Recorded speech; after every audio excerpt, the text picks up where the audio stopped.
welcome back to the Fermented World channel.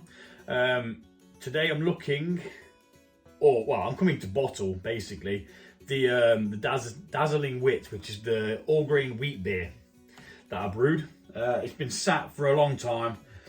I've put some stuff in there that helps it clear out. It should be nice and clear by now. It's been left a little bit longer than it should have been, to be honest. So what we're going to do is we're going to open this lid.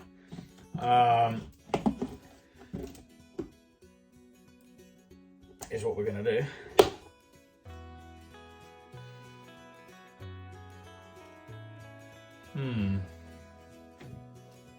Bit of an odd smell coming from that.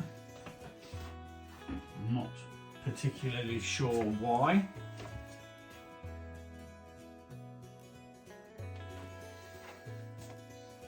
Let's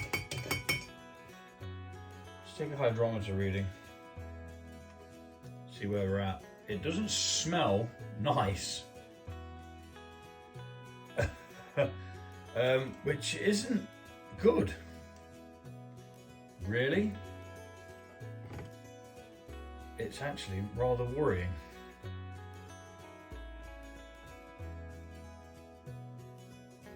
Rather worrying indeed. So, I'm not sure whether I wrote notes for this. Nope, I didn't, so I've screwed that up because I'm not going to know what it was and what it is. 12, that sounds about right. No, it's not 12, sorry, it is 4.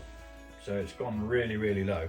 We need a little taste of this because if it smells anything, if it tastes anything like it smells, it's possibly gone bad.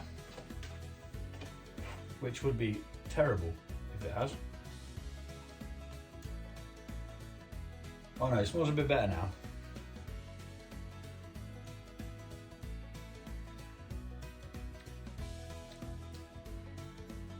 Yeah, it tastes good.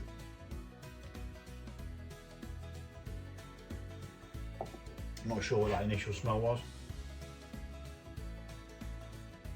It does have a bit of a funky kind of smell to it. Anyway, it is what it is. We're going to get it bottled. Got my little doofer here, which is called a bottling wand. An amazing bit of kit. And what we're going to do is we're going to switch that around, and it should, by rights, start filling up, but it hasn't. So we're going to get bottling, which means we're going to come down. Okay, so we've got some bottles washed here. I did about 25 bottles because we've got 11 litres, which should be 24 bottles, but you do always lose a little bit because of this layer of gunk there.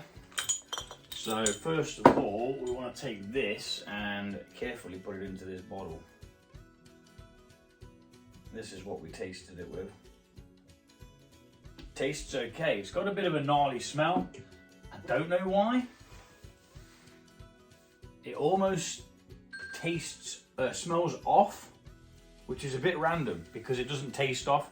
There's no off flavours whatsoever, but there is a pong coming from the top of it. So I've got my drip tray in the way, and we're just going to fill this bottle. I'll do a couple normally, and then I'll speed the rest up because it is just the same process over and over again. We're just whacking it in a bottle, keeping an eye on it so that when it gets up to that neck, we pull it down.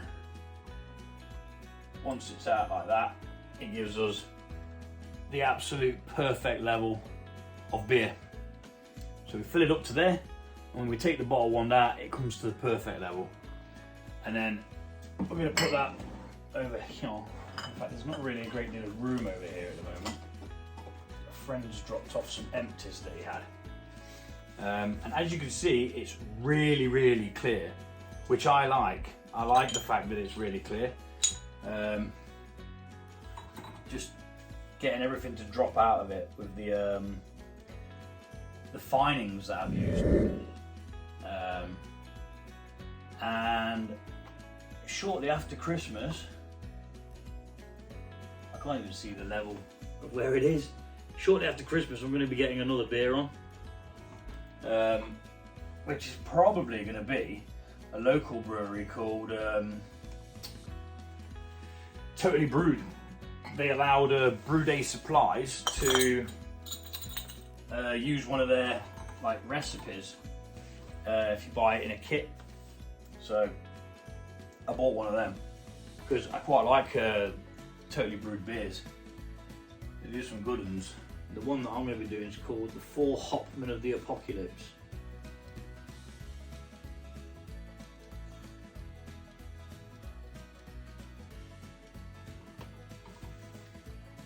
The findings has really made it clear out good. Right, there you go, done 3. I'm just going to do these ones quick now.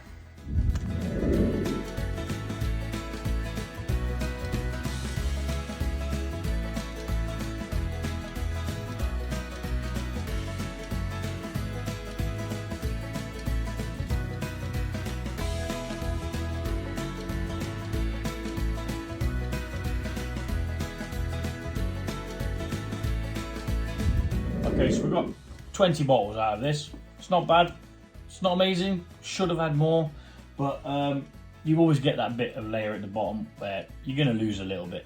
The last bottle, I tried to pour it off, but it was extremely cloudy, it was just full of gunk, so I binned it, or tipped it down the sink, sorry. So now what we're going to do is, we're at the part where we need to prime it. So what we're going to do is we're going to add a teaspoon of sugar to each one of these bottles, which will reactivate the yeast. The yeast will then start a mini fermentation inside the bottle and it will create CO2. It won't be able to go anywhere, so the CO2 will be forced into the beverage. I'm going to be using just normal table sugar, household sugar, normal sugar. You can use anything that contains sugar. So you can use brew enhancer, you can use spray malt, you can use brewing sugar, you can use, what's the other one, honey, you know, absolutely anything that's got sugar in. You can even put a couple of sweets in there, you know. What did I put in one before to carbonate it? It might have been like a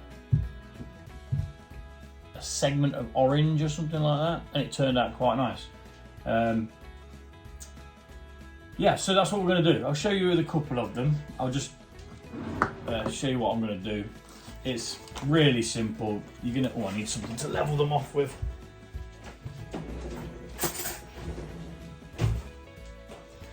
So I'm taking this opportunity to sit down. I've been stood up for flipping ages and it breaks me. Getting old, you see.